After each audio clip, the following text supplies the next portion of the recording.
Bom dia, meus amados irmãos. Iniciaremos mais uma aula hoje, dia 3 de maio de 2020, Escola Bíblica Dominical, classe de adultos, Quinta Igreja Presbiteriana de São Bernardo do Campo. Estamos trabalhando a revista Nossa Fé e o tema principal da revista é Apatia e Esfriamento. Sua igreja precisa de revitalização. Hoje trabalharemos a aula de número 6, aprendendo a lidar com o conflito. Nós já trabalhamos as aulas anteriores. Se os irmãos perderam, poderão revê-las ou ainda acompanhar através da revista que temos disponível na igreja. É só combinar um modo da gente pegar. O texto básico é Romanos 12, versículo 18. Eu, particularmente, não gosto de estudar apenas um versículo em meio aos outros. Procuro saber o contexto onde está inserido este versículo. Por essa razão, procuro ler o que vem antes e depois do versículo. Na revista existem também textos para leitura diária que complementam o nosso estudo e dão respaldo bíblico ao nosso entendimento. Mas vamos ao nosso texto e depois, na análise do versículo, nos aprofundaremos um pouco. Peço aos irmãos que peguem as suas Bíblias e acompanhem a leitura e análise posterior do texto. Vamos lá. Romanos capítulo 12, versículo 18. Os irmãos acompanhem a leitura. Se possível, quanto depender de vós, tende paz com todos os homens. Vamos orar. Senhor Deus e Pai de misericórdia, nós te agradecemos por nos permitir meios de transmitir tua mensagem neste momento em que não podemos ainda nos reunir. Ajuda-nos a alcançar os irmãos da escola e também outros que tiverem acesso a estas aulas. Permita-nos, Senhor, colocar tua mensagem, corrige nossos erros e dirige a nossa aula. Que todos possam colocar em prática tudo o que ouvirmos, em nome do nosso Senhor e Salvador Jesus Cristo. Amém. Pois bem, irmãos, esse versículo faz parte de uma série de virtudes que são recomendadas por Paulo no livro de Romanos, especificamente no capítulo 12, dos versículos 9 a 21. Paulo visa a correção e a proteção da igreja e sua revitalização. Ele diz: não sejam hipócritas, afastem-se do mal, amai-vos cordialmente, sejam zelosos, fervorosos, pacientes em oração, persistentes, benevolentes, hospitaleiros, abençoem os que te perseguem, alegrai-vos e chorai com seus irmãos. Não sejam orgulhosos, não sejam arrogantes, fazei o bem, sejam pacíficos, não busquem a vingança, enfim, seja bom com o seu inimigo. Se seu inimigo tiver fome, dá-lhe de comer, se tiver sede, dá-lhe de beber. Pague o bem, o mal com o bem. Este é o resumo e o contexto. Mas vamos nos concentrar no versículo-chave. Se possível, quanto depender de vós, tende paz com todos os homens. Viver em paz com todos está em harmonia com outras passagens bíblicas que eu vou resumir aqui. Em Gênesis 13, 8, não haja contenda entre mim e ti, e entre os meus pastores e os teus pastores, porque somos parentes chegados. Hebreus 12, 14, esforcem-se por viver em paz com todos. Tiago 3, 17, a sabedoria, porém, lá do alto, é primeiramente pura, depois pacífica. Jesus afirmou: bem-aventurados os pacificadores, porque serão chamados filhos de Deus. Isso está lá em Mateus 5:9. No mundo sem paz, esta é uma característica marcante do ideal cristão. O que diferencia ou deveria diferenciar o cristão do resto do mundo é esta atitude pacificadora.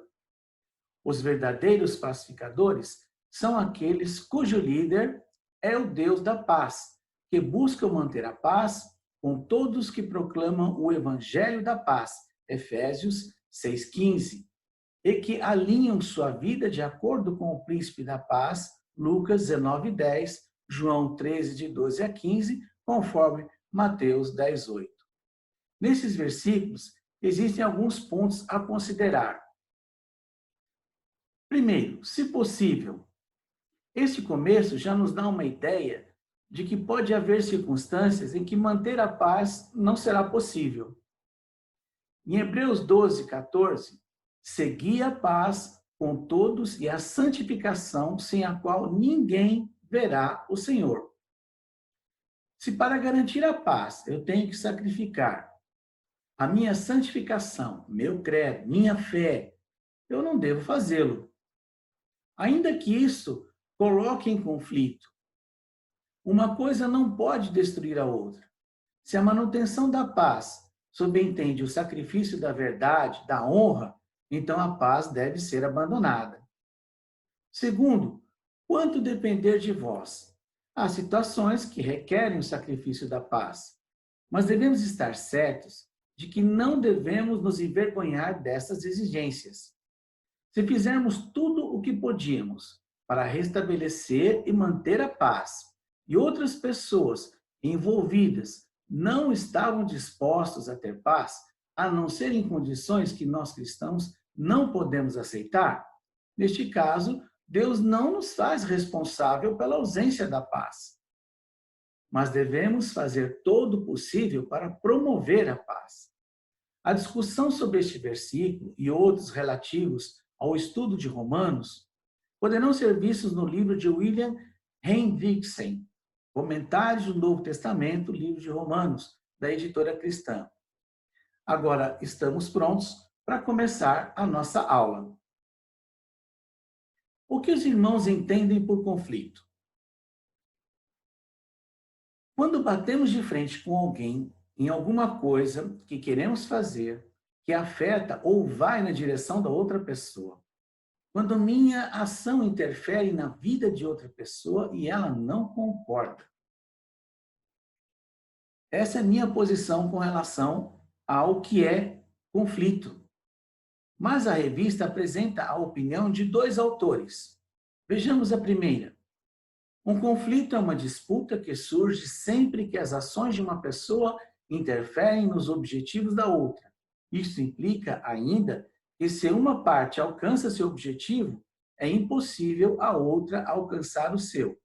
Ernest W. Jansen. O conflito acontece quando os meus desejos ou temores, minhas expectativas ou metas entram em rota de colisão com os desejos, temores, expectativas ou metas de outra pessoa. Alfred Oyer. Então, temos conflito o tempo todo, se pensar bem, irmãos. Peço aos irmãos que peguem uma folha de papel e anotem os seus conflitos pessoais. Aqueles que ocorrem no seu dia a dia, mas somente os mais difíceis. Elas servirão de base para o nosso estudo de hoje. 1. As vantagens do conflito. O conflito é inevitável. Se soubermos lidar com ele, poderemos tirar proveito e construir relacionamentos com pessoas que têm opiniões diferentes. Ainda que se respeitem e se amem, para haver um relacionamento pacífico, é necessário que todos tenham a mesma opinião em todas as coisas. Ou seja, que não tenham a mesma opinião sobre todas as coisas, mas que saibam se relacionar, respeitando suas diferenças e promovendo a paz entre si. Vamos ver algumas vantagens. Primeira, o conflito revela que há um relacionamento. Se não houver relacionamento, irmãos, não há como ter conflito. O afastamento de conflito significa um afastamento de um relacionamento. Quem já não ouviu aquela frase? Quando um não quer, dois não brigam. Precisamos observar como estão os nossos relacionamentos. Segundo, o conflito gera oportunidade de servir. Você percebe a necessidade e tenta interferir para ajudar. Isto sempre gera conflito. Geralmente, atuamos abrindo novas perspectivas e abrindo espaço para a pessoa se posicionar. Então, você aproveita a oportunidade para ajudar alguém em dificuldade ou com problemas. Isto é amor ao próximo. Buscar o relacionamento, ainda que seja conflituoso. Terceiro, refinar o caráter através do conflito pareceria estranho se não houvesse o conflito. Duas ou mais partes se manifestam e apresentam seus argumentos. De repente, descobrimos o que estávamos fazendo de errado e nós não sabíamos. O que estávamos prejudicando os outros, magoando ou ofendendo. Às vezes o conflito faz isso. Cabe a nós ouvir, assumir o erro e, se existir, buscar uma forma de corrigir. Aqui caberia um pedido de perdão, talvez, o que por si demonstra humildade e a inteligência, atributos de um caráter. Olha aí Deus trabalhando para corrigir as nossas deficiências. Quarto, quando demonstramos em uma discussão paciência, amor, longanimidade, humildade, etc., nós revelamos o caráter de Deus e assim nós o glorificamos. É fácil explodir, reclamar, agir de maneira violenta, mas Deus nos pede que sejamos pacificadores. Que tenhamos paciência para ouvir e sabedoria para argumentar. O Senhor ficará contente se nós conseguirmos mostrar a sua bondade através das nossas atitudes. Essas são apenas algumas das vantagens. Mas por que as pessoas têm dificuldade em se entender? Por que surgem os conflitos? Aí entra o capítulo 2, a origem e as causas do conflito. Vamos ler Tiago 4, versículo 1. De onde procedem guerras e contendas que há entre vós? De onde senão dos prazeres que militam a vossa carne? Irmãos, a origem do conflito está em todos nós, por causa do pecado que habitará em nós até sermos levados para a glória. Por isso, é uma grande bobagem mudar de igreja ou sair de casa quando surge um conflito. Carregamos dentro de nós mesmos a origem. E novos conflitos surgirão até onde quer que a gente vá. Então, como eles estão em nós mesmos, está em nós a raiz do problema. Podemos nos aprofundar mais sobre as questões que envolvem o coração. Terceiro, ou capítulo 3, o coração do conflito. Em Mateus 15, versículos 18 a 19, diz o seguinte: mas o que sai da boca vem do coração, e é isto que contamina o homem, porque do coração procedem maus desígnios, homicídios, adultérios, prostituição, furtos, falsos testemunhos, blasfêmias. O conflito não tem origem em situações, mas em pessoas. São as pessoas que provocam situações que causam conflitos e divisões. Falta de amor, paciência, levam as pessoas a brigarem e não conviverem em harmonia. Sabe o que é isso, irmãos? Egoísmo. Algumas razões bem específicas que têm sua origem no egoísmo. Primeiro, nossos prazeres. Gálatas 5, versículos 19 a 21, diz o seguinte: obras da carne, inimizades, porfias, ciúmes, iras, discórdias, dissensões, facções, nossos problemas de relacionamento. Segundo, ressentimento. Questões mal resolvidas entre irmãos. falta de perdão, atitudes amargas. Vejam o que diz a palavra de Deus em Romanos 1, 29 a 31 e também em Efésios 4, 32. Terceiro, incompreensão ou falha de comunicação.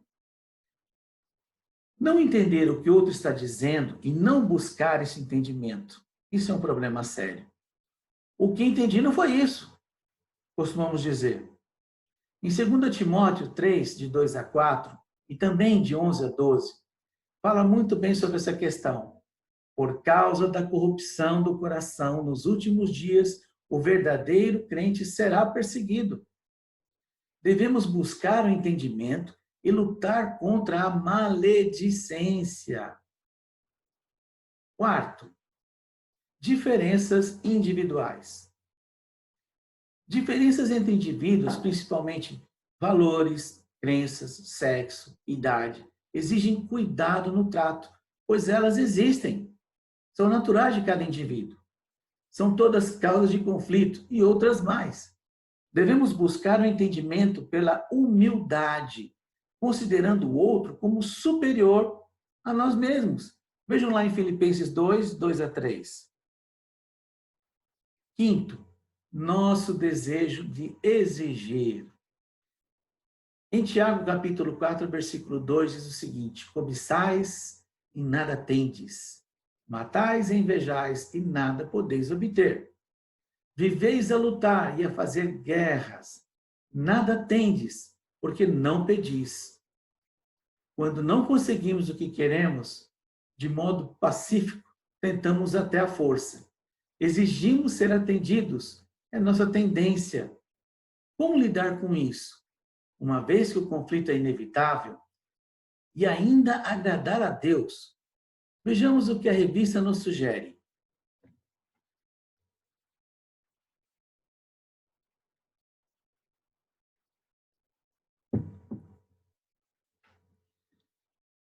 Quatro, maneiras bíblicas de lidar com o conflito.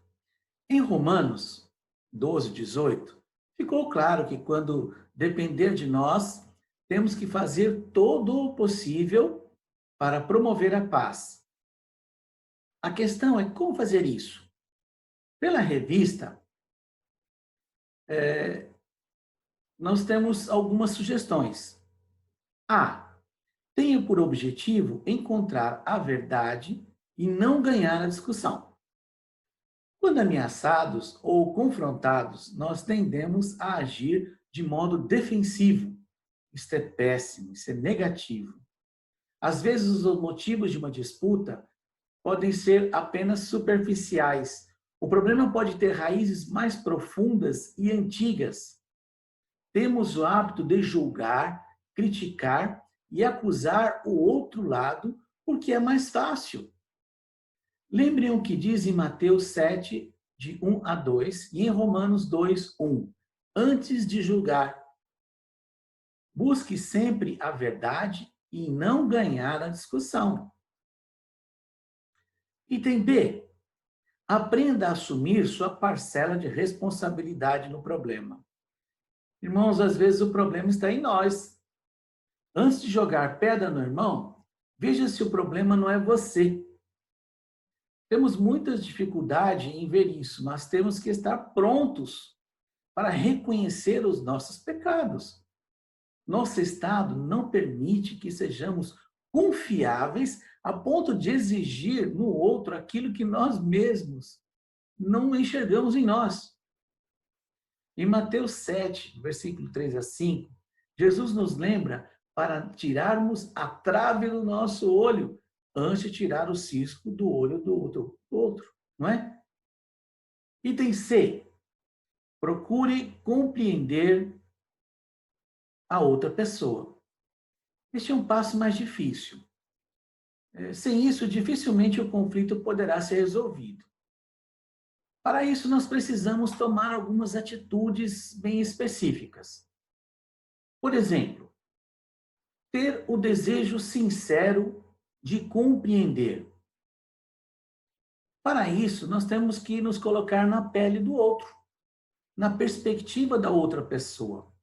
como Jesus, que se fez homem e se colocou em nosso lugar para sentir e sofrer por nós.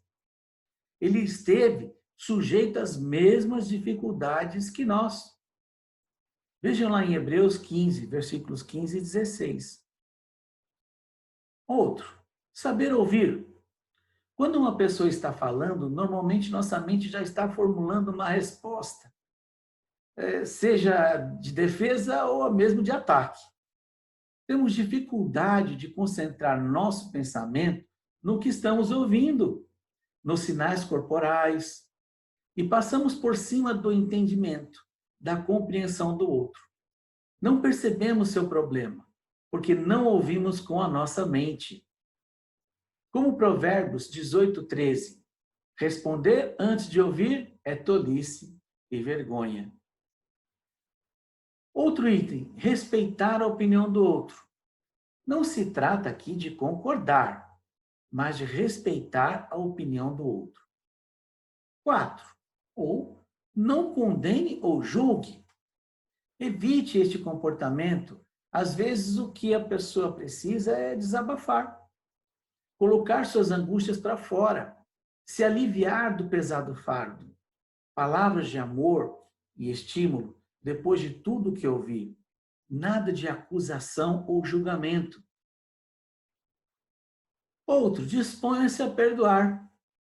A prática do perdão é para ser usada, mas o perdão que Deus usou para nos perdoar também, o verdadeiro.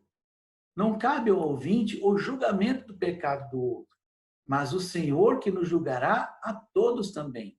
Vejam isso lá em Mateus 16, 27 e em 2 Timóteo 4, 8. Lembrando que quando perdoamos, nós também nos libertamos da prisão emocional provocada pela mágoa e por ressentimentos. Busque a ajuda de um conselheiro. Em Provérbios 11, 14, nós vemos o seguinte: não havendo sábia direção, cai o povo, mas na multidão de conselheiros há segurança. Pode ser que o conflito precise da orientação de um conselheiro ou de um pacificador. Procure um mediador cristão, maduro, que possa atuar em prol das partes conflituosas, buscando, com uma atitude neutra e imparcial, a reconciliação. Cuidado para não tornar a questão pública, para toda a igreja, mas agindo com cautela e sigilo, você estará protegendo os membros em conflito para uma melhor solução. O que aprendemos até agora, nós podemos dizer: nós devemos identificar as causas dos conflitos nos relacionamentos, conhecer as maneiras bíblicas de lidar com eles e nos sentirmos motivados a ser pacificadores. A conclusão: os conflitos são inevitáveis e fazem parte do relacionamento humano. Teremos que lidar com eles em todos os tipos de relacionamentos. Devemos fazer isso com base no modelo bíblico que estudamos hoje. A nossa aplicação. Nós somos todos diferentes uns dos outros. No entanto, nossas diferenças não devem ser usadas de modo a nos separar, mas de modo a nos dar uma rica unidade. Vou deixar umas questões para que vocês reflitam sobre como andam os seus relacionamentos. Eles estão na página 22 da revista. Lembrando aos irmãos que ainda não pegaram as suas. Elas estão disponíveis na igreja. É só combinar uma forma da gente pegar as revistas. Primeiro, existe hoje em seu currículo ou seu círculo de relacionamentos alguma pessoa com quem você está tendo conflito? Quem? Você sabe o que gerou essa dificuldade de relacionamento? Você consegue identificar algo que fez ou deixou de fazer que contribuísse para o desgaste desse relacionamento? Como você tem procurado lidar com este conflito? Sobrepujando, apaziguando, evitando, sentindo-se injustiçado ou envidando esforços para a sua solução? Você se sente em paz quando tem que se relacionar com essa pessoa? O que você deve fazer por iniciativa própria e espontânea para resolver esse conflito? Espero, sinceramente, que os irmãos tenham aproveitado a nossa aula e que essa lição seja realmente possível de ser utilizada e praticada. Se os irmãos tiverem alguma dúvida, vocês podem me procurar no particular, pelo WhatsApp, e a gente vai procurar responder conforme nosso próprio entendimento. Lembramos que ainda hoje teremos a transmissão do culto vespertino, às 18 horas, pelo YouTube e pelo site da igreja 5ipsbc.com. Fiquem na paz do nosso Senhor Jesus Cristo e até a próxima aula.